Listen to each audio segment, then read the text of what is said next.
வாங்க வாங்க கதை கேட்க போகலாம்.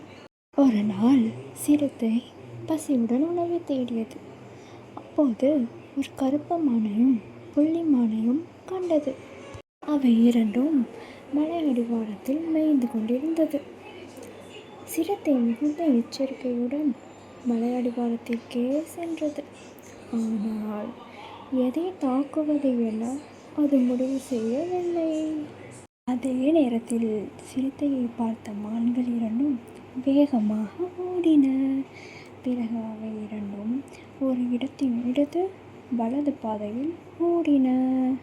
சிறுத்தை அந்த இடத்துக்கு வந்தது. எதை துரத்தலாம் என்று தயங்கி நின்றது. பிறகு சரி, கருப்பு மானை துரத்தலாம், அதன் இறைச்சி தான் சுவையாக இருக்கும் என்று முடிவு செய்து கருப்பு மானை துரத்த தொடங்கியது.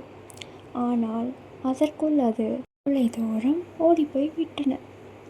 உடனே சிறுத்தை, அது வேகமாக ஓடக்கூடிய மான், அதை பிடிக்க முடியாது, பசி வேறு அதிகமாகிவிட்டது.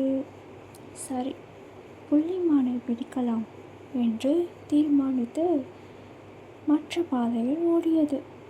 ஆனால் புள்ளிமான் எப்போதோ பஞ்சாய் பறந்துவிட்டது. இதில் தெரிய வருவது என்ன?